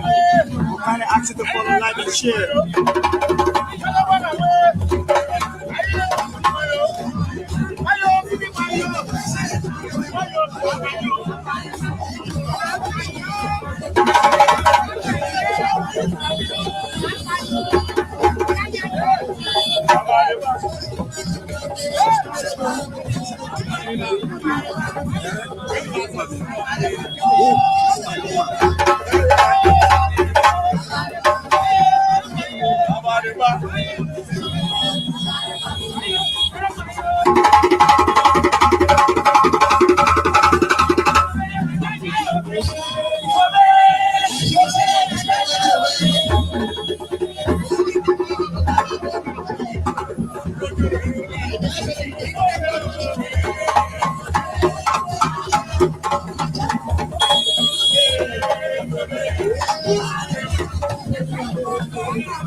costume. Look at the dress code. Look at the color of the flag. Look at the march, the parade. Everything are in lines in unique ways. Liberia is one of the most unique countries.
Unique, and you know when Juli any Christian ambassador, and when she in like Sonny, they can be exact. So I appreciate today for the tourism program, for the former court ambassador with the Juli and Tabet, and to bring the float like for all cultural artists to be a summer today on the parade for July 26. I appreciate all for that. Thank you.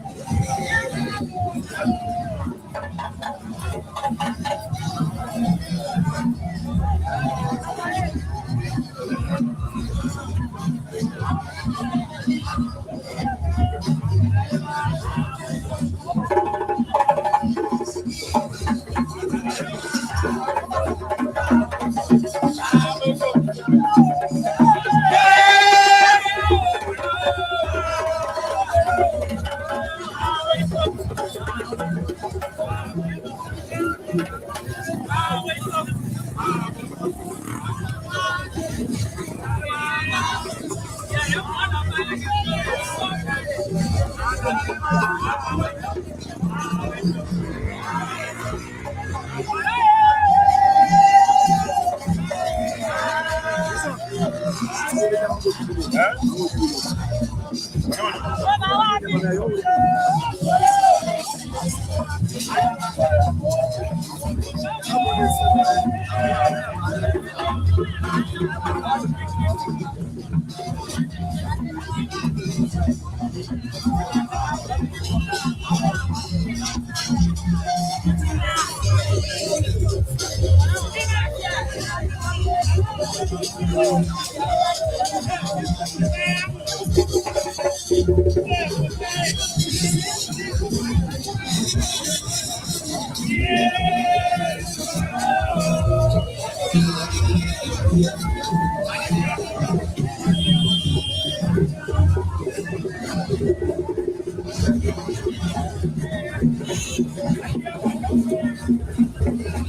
So, folks, thanks for joining us.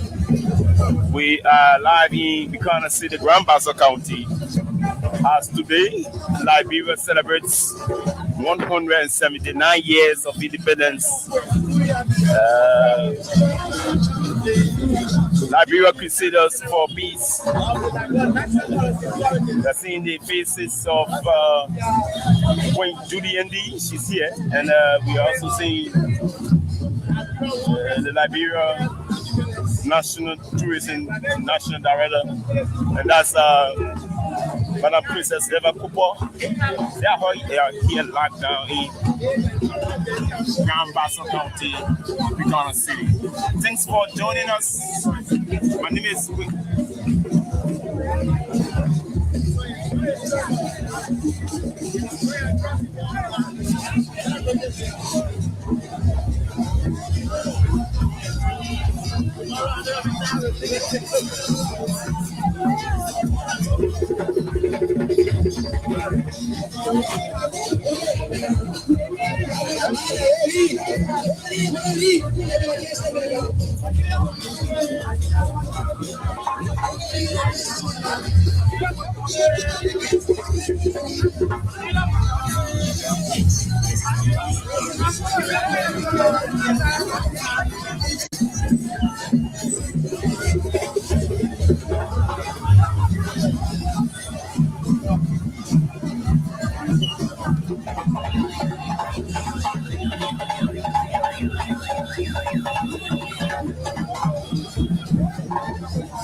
We thank the Liberia National Police for their extremely work done today in protecting lives and property on the street of Buchanan City.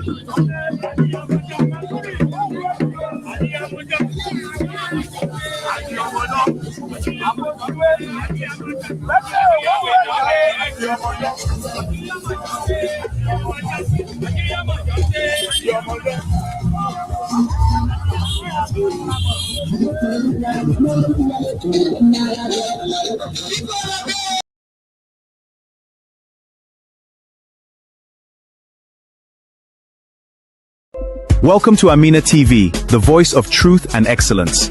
We are committed to bringing you the highest standards of journalism. Join us as we illuminate the path to a better future. From the heart of Liberia to the world, bringing you trusted news, education, culture, and entertainment. Welcome to Amina TV Network. We are the gateway to the Kwadu Boni future. Join us as we explore innovation, culture, and a world of possibilities. My name is Vamuyan Edukuli, your presenter and moderator. Salaam alaikum. Kwadu Boni will only grow when we empower our people through micro-projects. My greetings to the people of Kwadu Boni. I'm happy to be back home. I am here to listen to your stories. We, the sons and daughters of Kwadu Boni, have decided to bring some happiness to our people. We are working on a project to help you all. We live in the United States and we are trying to invest in our own soil. Therefore, we need your support to make this happen. We are your children, and most of us are going to put our dimes and quarters together to transform Kwadu Boni. Our dreams cannot be realized without your efforts and supports. We are one. One destiny, together we can attain it. Yes, we are one! We need your support, and we are sure we will succeed, inshallah. You, the elders, are the one that will make this happen. My colleagues will be coming from the United States to do the groundbreaking. One Kwadu Boni, one people. May Allah bless us all.